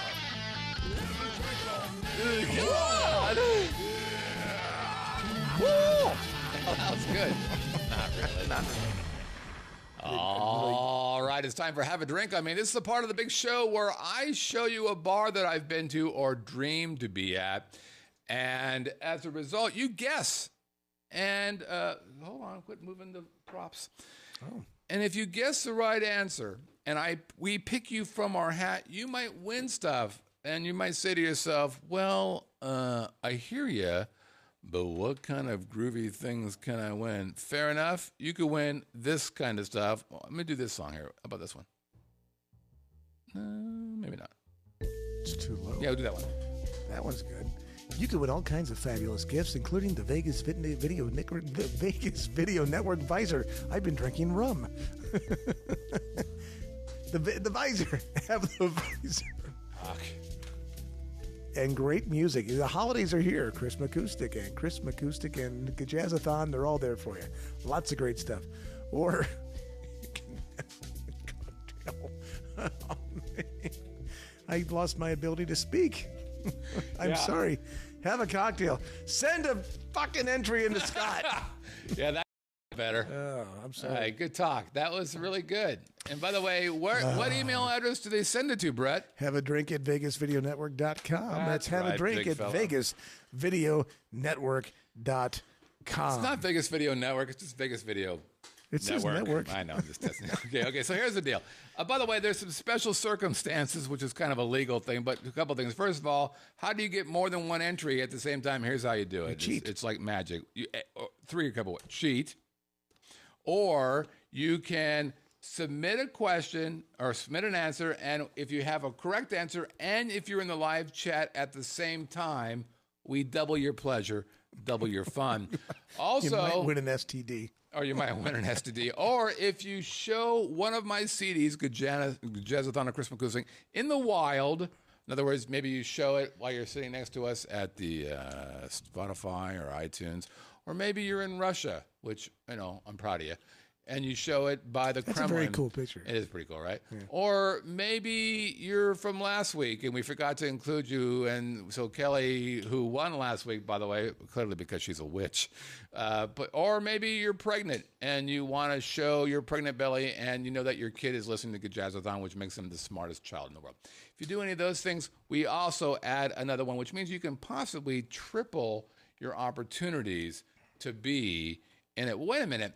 What happens if I'm one of those people who have a visor? Oh, very nice. Oh, well, that makes you special. Visor available. That makes you a part of the gallery. No, the gallery. No, the gallery. Galaxy. Galaxy. You're right. It's Galaxy. Damn it. The gallery of... You still just said gallery. Galaxy. Jeez. Of God. There's Sharon. Alan and Aaron. These two are married. They bought me some alcohol. That's and a 3D card from Aaron. 3D card. Here we go. There's Pops. He's been acquitted. There's Sammy. I'm meeting her. There's me and Jackie and Christina, who had the baby. There's Brett's dad. Hi, Dad.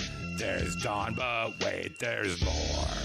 There's Wade and Mike. There's Danny. She lost that fucking visor. There's Michael. Who is that? That's He's me. usually tardy. Let's watch everybody else. Never going back. Going backwards. It's awesome. It's a Beatles album. It's like the Beatles, and I'm all over. It's been great to see you. I'm getting dizzy. Yeah, by the way, that's right there. Talent. Okay. Let's look at last week's Have a Drink Upon Moi. There it is, ladies and gentlemen. Ooh, what do we have here? By the way, I just want to say to Monica Fagan, your visor went out Monday. So you shall be receiving it tomorrow. Let's see. I have by the way, I have a tracking code if you need it. All right, here we go. Guess what? 24 of 25. Here we received 25 entries this week. 24 of them were correct. By the way, Rascally Wabbit. the reason why one of them was not correct was not because it was incorrect. Oh, you disqualified It somebody. was disqualified. Because? We will explain in a moment. No. Let's first look at, there it is. Okay, let's go ahead and go through our numbers. Here we go. Ready?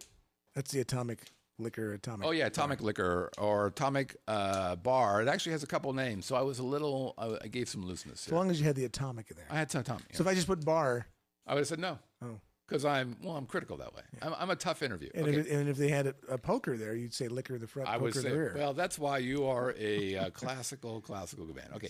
Mike Q, who we know is in the live chat, double that pleasure, double that fun. Okay, Mike. Quit doing that clicky shit. Oh, is that me? What is that? Those are my glass cases. Yeah, stop that. I'm sorry. It sounds good, though. No, not really.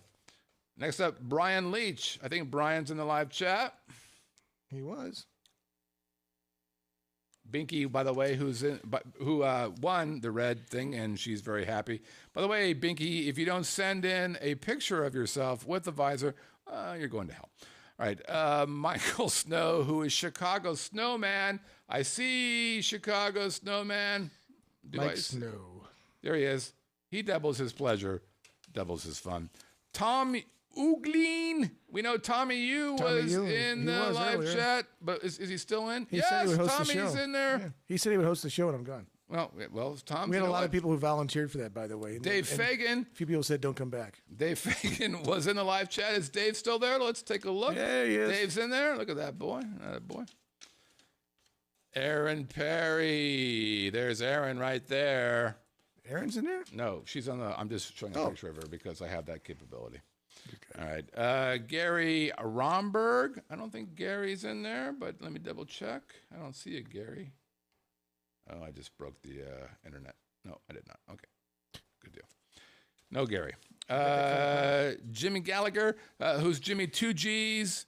I know Jimmy was in there in the past. Man, I'm telling you what, these people are killing it with the doubles, man. Yep, there's Jimmy 2Gs. Boom. Al Gore will fix the internet. Thank you. Frank Coburn, who's Frank MN. Let's see if Frank Franksters. I don't see Frankie. There is no Frankie. Sorry, Frank. Sorry, Frank's out. Jackie Davidson. I don't think Jackie's in the I have not seen a jackpot today. No, jackpot is not. NJJJ. Nope. Okay. Sorry, Jackie. And Eric Hansen, known as Airport Limbo. We know Airport Limbo is in. Oh, boy, people. Yep. All right. Let's continue on.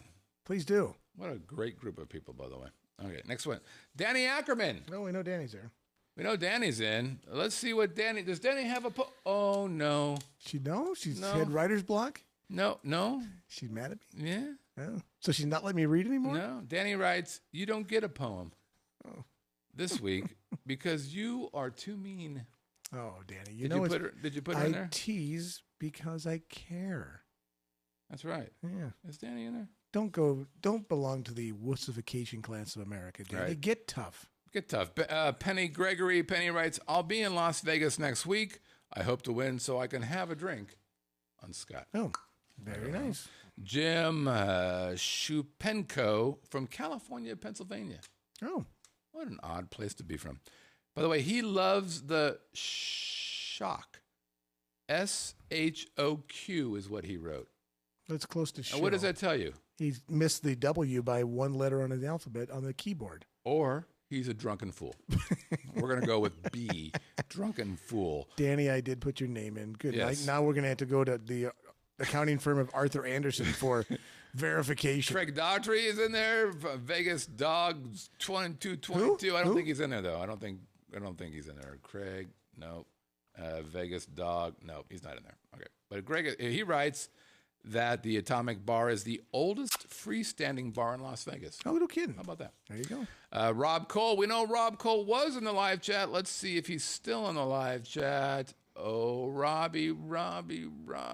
There he is. Short Shot Web Robbie. Right. By the way, he does websites with a focus on nonprofits. Yeah. There you go. Rob Coleslaw. And Ken Anderson, we know Kenny's in there. Ken writes, explosive have a drink on me this week. I got a real bang out of it. You get it? In the bathroom. You get what he's Yes, trying to say? I What got he's, it. he's It's pretty, the atomic. he's funny. There we go. Next up, here we go. Joe Jono. Joe has a printout. Oh, Joe. He was in there. Let's see if he's still there. Joe Jono. Have we heard from Joe before? He was our new guy, AFF IT chief. Oh, he is in there. Thank you for your service from a fellow AF vet. There you go. Air Force. That's me. Hope you have a great Veterans Day tomorrow. My Haddam guest this week is Atomic Liquors. If I can make it to the chat room tonight for my screen name, it is AF It Chief. Hey, Brett, I'm a fellow Cards fan from the Lou. Make sure you pull my name tonight. Absolutely, Joe. Consider it done. Do I get to? So he gets an extra give him one, a right? double. Give him a All double. right, hang on. Let's make sure 'cause Joe he's in the live gets chat. special treatment tonight. I'll That's know right. exactly where Joe's entry is going to be, and I will pull it out at the appropriate time. All right, Joe, we're ready, buddy. We are good to go. Put that damn thing in there. Oh. I will not have that kind of cheating on my watch. Okay. That was pretty funny. Thank you. Well done. All right, next up, Kelly Cowley. Now, Kelly. We just had a picture of Kelly in her witch's hat. Sure. And you know what's funny? I hope you don't wear that all the time, Kelly. I hope it was just a costume for the Halloween. Here's what's great about Kelly. Kelly won last week. What? She did. You're killing me, Smalls. She's cheating. She's greedy. Got to She's take a week greedy. off. She has the greedy penalty. You got to take a week off, right? Oh, yeah, that's right. When Kelly wins, when anybody wins, you have to take the next week off because you're giving. If you're in the live chat, you already know that we're giving people. Hell, I have people in the live chat who, if they win again, good chance, they're going to give away their gift. But Pops. not Kelly. The Pops would do Not it. Kelly. No, Kelly's like, yeah, I'm going to take your fucking visor and I'm going to get your music. Oh, by the way, this new rum, why don't you go ahead and ship that me too? Okay, so here's how it works. She got the greedy. There's a good chance that I'm going to have to pull back on Kelly's gift from last week. Oh. Is that right? What does Kelly write, by the way? Oh, I love you, Scott. Kelly's not, I'm not happy with Kelly. Oh, my. Here we go. She says, I didn't know. Hello, Kelly. I'm super pumped for winning last week. Never mind. We'll let you off. This week's bar is Atomic Liquor. It doesn't matter. You can't play. I have not been to this bar. However, I may go there someday. I cannot wait to come to Vegas this winter. I have a list of things I want to try while I'm there. This podcast is fabulous. Thank you, Kelly. I can't wait each week to find out more and more things about living in Las Vegas. Love the show, Kelly. All right, Kelly.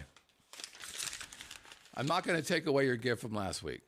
That's nice of you. But that's the way we normally play here. You're tough. So it's not me. And you're talking about who's being mean? You're trying to tell me I'm mean? I'm just saying, just so you know, people, if you win once, let's not try to be greedy. Give. All right, Kelly. Thank you. So I'm taking you and I'm putting you out over here. Okay. That's good because I had a cramp in my hand. I can't write Kelly's name down. So I got Meanwhile, a break. Kelly's husband, Jim, decides, well, I'll get in. She won, but I didn't. That's true. Fair call. That's fair good. call. Here's what Jim writes. Jimmy he says, I'm afraid how to word this in fear that I will get your wrath again. Apparently, he wrote, still love the show, Right. which is a fucking backhanded, slappy kind of bullshitty thing that we're not going to have any part of. Remember, I am from Wisconsin, which means what? I don't know what that He means. enjoys cheese curds. Oh, well, there you go. The answer is Atomic Liquor. Love the show. Love the show. He's joined us. He's improving. Now, he's not in the live chat. Kelly, apparently, in the live, what's his name? Yeah, Jim. Jim is not in the live chat. Did you put him in there? I didn't. Don't do that. Okay. I'll Take take him him out. out. No. So, Kelly rolls over, does a little pillow talk. Hey, Jimmy, you should check out Living in Las Vegas. Jim's like, yeah, you go. I got shit to do, man. I got to watch Tuesday Night Football. There was some Tuesday night. It's called. They call it Maction. Chris Scott from the UK. What is Chris? Hey, Chris. Chris is my good buddy who sent me the stuff. That's right. From the Everton. That's right. Excuse me. Dear Scott and Brett, after a week of not having a clue, I think I'm back in the game. Did you used to be able to stand on the roof and watch the atomic bombs going off? If so, then it's Atomic Liquors. It looks like a lot nicer inside than I imagined. Glad you like the Everton stuff. That's me. Yep. And he says, Nil Satis Nisip. What the hell does that mean? What the fuck? NILSATIS. 2 different words. Nil Satis. Wow. And then another word called Nisipotumim. Okay, so you're making up words right now. Look at that. Tell me that what I'm doing. Nil satis, that's Latin for Scott is amazing. It probably is Latin, but I don't think it says Scott is amazing. Next up, Alan Perry. AP? AP. Alan reads. Reads and writes. Congratulations, Alan. Hey, why do I love Hadam's segment of the Living in Las Vegas podcast? Because every week I look forward to the Hadam segment of the podcast. The viewers, listeners of the LiLV podcast have creativity that is over the top. From Danny to Pops to all the other awesome listeners and viewers, you are so entertaining. It keeps getting better each and every week. Now, that's the way to butter us up. All right. And he even said Danny. I always learn something new from the Hadam segment. I'm always up for learning about unfamiliar bars in Las Vegas. This week's Hadam Bar, Atomic Liquors, is a case in point. After I figured out this week's bar, thank you for the Anthony Bourdain clue, I did a bit of research to learn the history of the bar.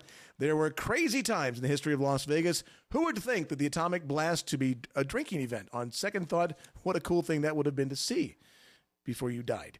Hadam challenges me to try out the new stuff in Vegas. I'm feeling very warm. You've done a great that would service be a nuclear holocaust for the downtown area bars. Atomic Liquors has now been added to the list. There it is. Alan from the Prescott. Way to go, Arizona.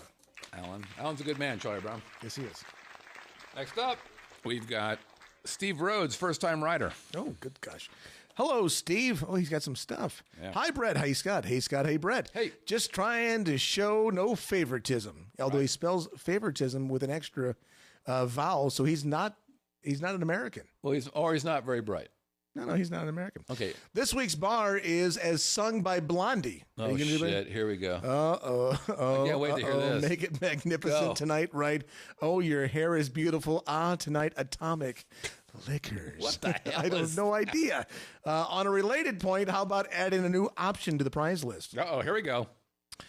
While to have a drink on Scott is an awesome prize and would be taken up in April should I be successful between now and then, but how about play around with Brett? Only for the female ones. I don't play around with Brett. Not play around with Brett. But he says not play around with Brett. Guess, however, it may be too risky. At a bar, it's easy to make it break or go for it. A golf game would require a 4-hour commitment to the cause. Maybe a good mix would be a drink at Top Golf, which is opening this spring in Las Vegas. My buddy Denny LaFontaine will be the man there. We could probably do that because Denny's going to be one of my guys. You know a guy? Denny's my guy. Well, that's the is 2 pence worth for this week. Thanks for all the hints, tips, and entertainment. Looking forward to being in Vegas to join the live chat at a reasonable hour. There you go.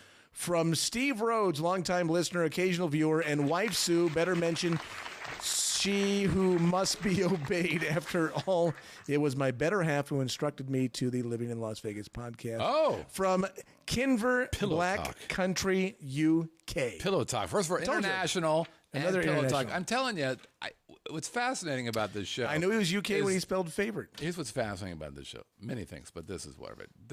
Right now, there's a chance that there's a wife in bed with her husband who leans over and goes, I really think you should watch Scott and Brett Living in Las Vegas. They turn me on.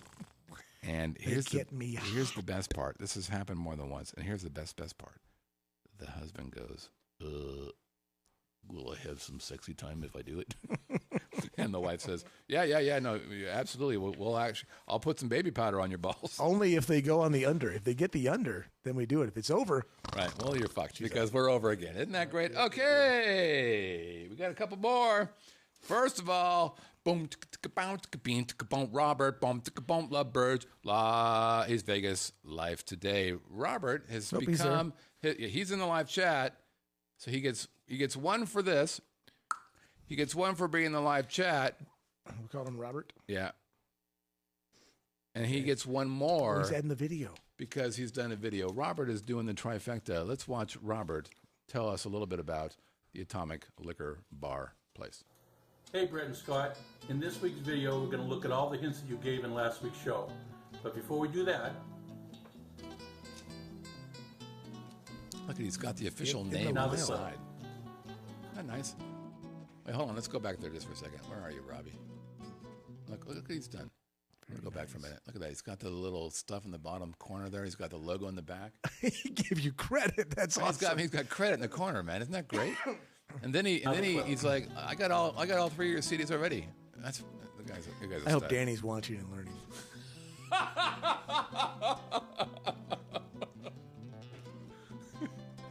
I don't remember Mike Lewis. Apparently, I said it has a sign. Oh, and bombs happened. Oh, and that Anthony guy showed up. Anthony Bourdain. Look at that. He does a nice little push there. Nice zoom. Obviously, last week's answer was Atomic Liquors. Obviously. I hope you enjoyed the music. I did. You guys have a good one. See you later. Nicely done. Good stuff, Robert. Bobby gets it out there, making it happen. Look at him. Pops is giving him. Look at it. Danny's like, suck up. Nicely done. And finally, of course, Gene the dancing machine. That's Pops. Yep. Gene gets a 1 for putting it in. Gene gets another for cheating, being in the live chat. And finally, Gene gets 1 more for his video. Well, the good thing about Pops is he stopped writing novels, and now he gives us videos. You got a novel also? Yeah, I'll give you that to you in a second. Let me see if I want you to read that or not. Yeah, actually, it's pretty funny. Stand by. Here's Pops / Gene's video extravaganza.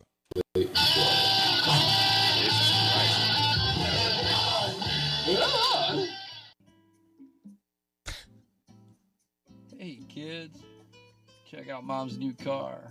It's a little Lucano box all wrapped in leather with all the bells and whistles. Telling you, he's acquitted, so relax, kids. Paid extra for the stereo. The Jazzathon sounds good in here, doesn't it? Is he wearing makeup? I don't think so. See ya. Here's what I think. Here's what's funny about that video. I think he fell asleep. Well, yeah, I think he had a stroke. God bless his little heart.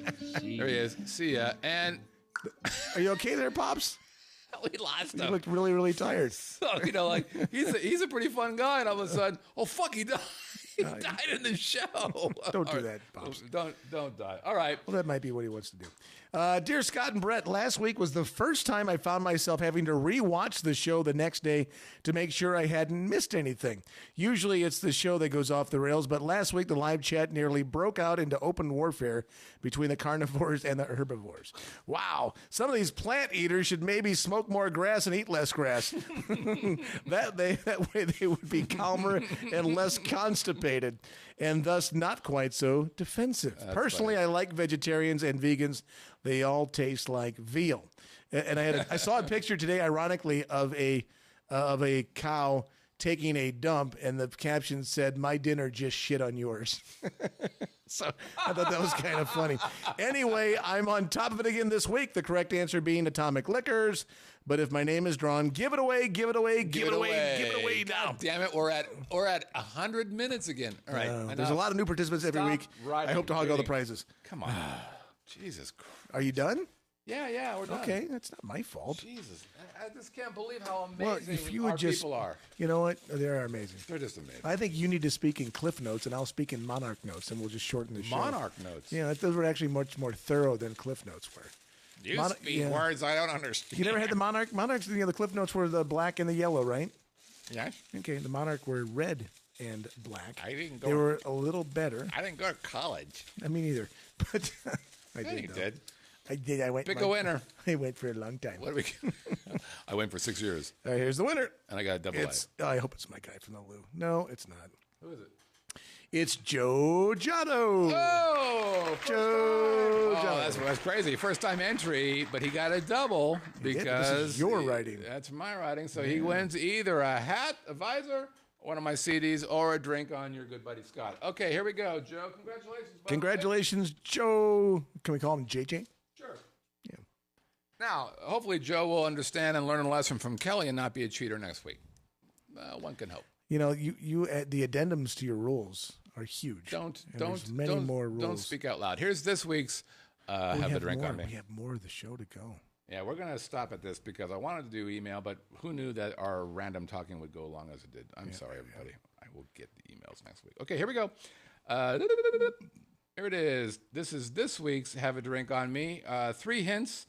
Our first hint is Jimmy 2G's. I know you did. Oh, already? Jesus Christ, he sent this already. Okay. Jimmy 2G. Okay, here's our Have a Drink on Me. Here's our Have a Drink on Me. Number 1. I mentioned it previously that if I were Frankie's Tiki Room, this place might spook me a little bit. I mentioned previously that if I were Frankie's Tiki Room, this place might spook me a little bit. Hint number 2. You should all be happy the name of this bar doesn't describe a shower. Frank Zappa would be proud. You should be happy the name of this bar doesn't describe a shower. Just to let you know, these things make me happy when I write them. Hint number 3. Jimmy, we had you in there, buddy. Hint number 3. On the periodic table, the symbol for this bar might be AU. On the periodic table, the symbol for this bar just might be AU. And again, if you know the name of this bar, you're going to send that email to haveadrink@vegasvideonetwork.com. Again, haveadrink@vegasvideonetwork.com. Good stuff, man. That was it, everybody. Thank you very much. Fun show. I like when we do the that was fun. no agenda, free for all, Ted Nugent style shows. Well, Ted is very powerful and he knows many things. Okay, hey, if you guys want to check us out and be a part of the show, send us an email that we clearly ignore. Send it to onairq@livinginlv.com. Again, onairq@livinginlv.com. Let's say that you want to hear your dulcet tones. By the way, we've received a few voicemails, most of which tell me to go myself. You click the little red tab on the home page. When you click it, a little thing pops up. You leave your voicemail because you have a mic connected to your computer because you're smart that way, and we will actually be able to hear your voice. And if it's good stuff, we'll put it on the big show. Hey, if you're watching us or listening to us on iTunes, give us a 5-star review and tell other people, hey, maybe YouTube. Maybe you believe in the Great YouTube. idea. It might take off. Give us one of these. Thumbs up. And also, while you're at it, share it with other people. Put it on your Facebook page and all that. By the way, besides iTunes and YouTube, we're on the Roku. Over 31,000 people have installed our network on there. We're on Stitcher. We're on TuneIn, Chromecast, Apple TV, Google TV, Fire TV, and, of course, Vegas Video Network. I'm your host, Scott Whitney. He's your host, Brett Grant, who is not tardy today. No, I was way early. I made up for it. You are all that in a bag of Chips. That's right, everybody. So we're going to see you next week if all goes well. And if not, we'll still see you next week because we are like a rash. And by the way, if you use baby powder, that rash goes away. How about talcum? Talcum is good, but I like baby powder. All right, fair enough. Yeah, I think we've shared enough. I think you have. Let's be done. Scott sleeps in the nude.